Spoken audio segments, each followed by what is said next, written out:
Anybody, everybody, and all, I know you see it. What you are witnessing is a beast.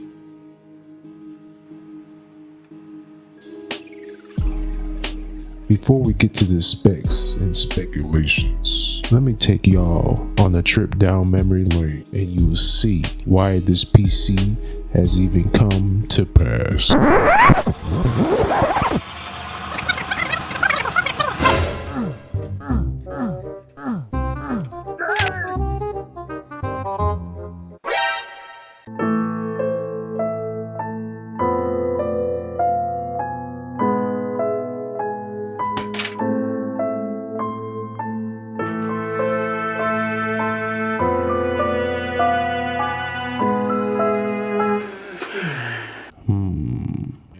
How to fix that. I'm not gonna wait 2 days for Amazon. I'm so impatient. You don't have no micro center or nothing.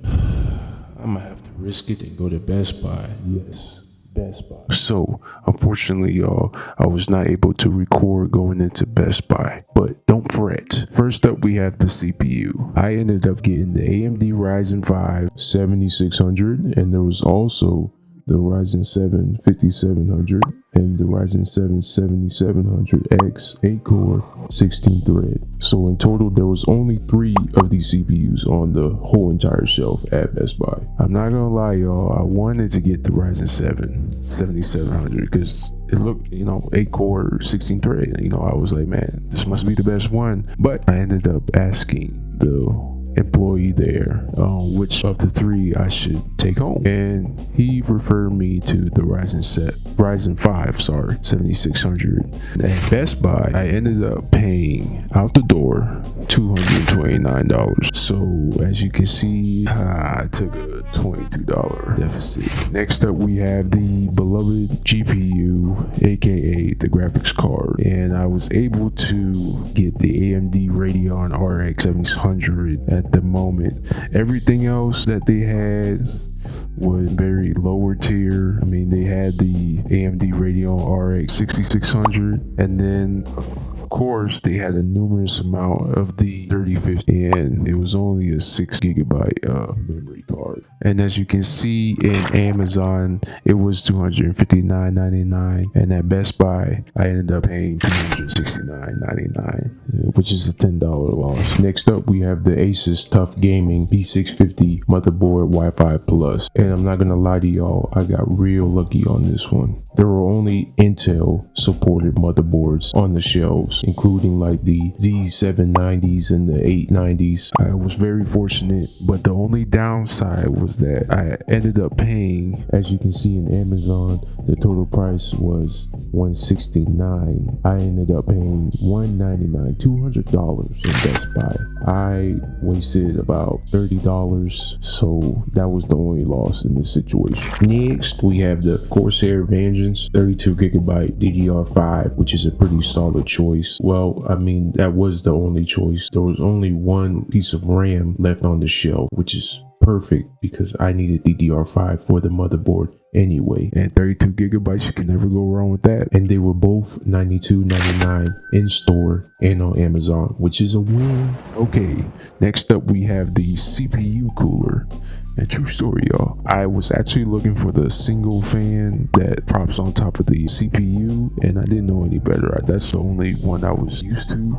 I was redirected to the NZXT Kraken 240mm radiator CPU liquid cooler, and Lord behold, this is the same thing. It was also $139.99 on both Amazon and on Best Buy, so another win. Next up, we have the SSD card solid state drive, and I ended up getting the Western Digital Blue SN580 1TB for $68.99 at Best Buy, and unfortunately at Amazon it was $62.96. At least it's only a $6 difference. I wanted to get the 2TB, but unfortunately Best Buy was very slim to what they had in stock at the moment. So the 1TB was the only thing available. I mean, they had two of them. If it was up to me, I would have got the 2TB.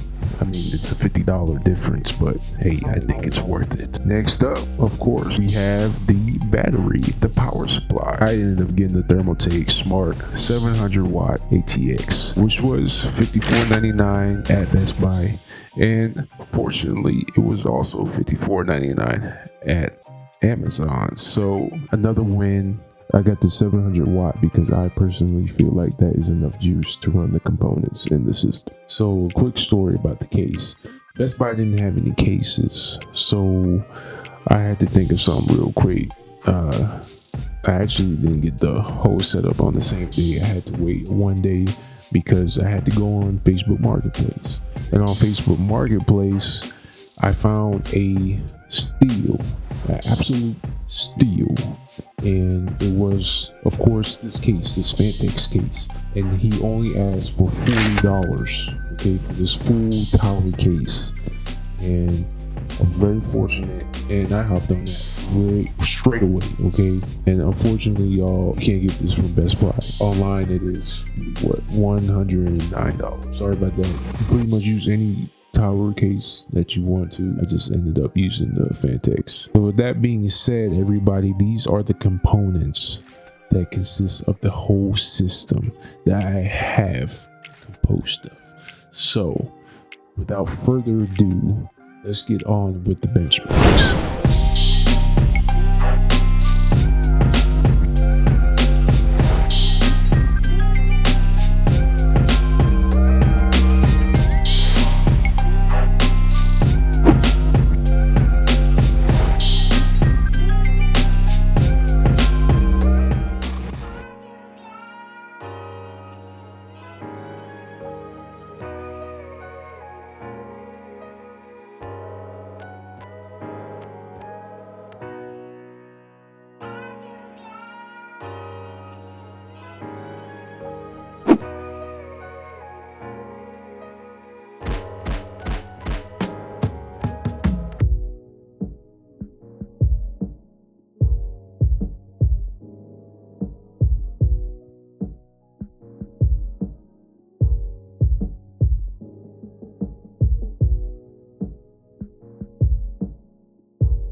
Well, everybody, based on the tests and benchmarks, I'm gonna have to give this PC a solid 7 out of 10. And hear me out, okay? It can pretty much run any game you want, okay? Yeah, you saw some on low settings, okay? But it can still put out smooth frames in any game. But that's just my take on it. Maybe you know, every to each their own. But I give this one a 7 out of 10. Okay, and you know what? It's even further. It can even go further up. Okay, because this CPU can match with any GPU. With that being said, y'all,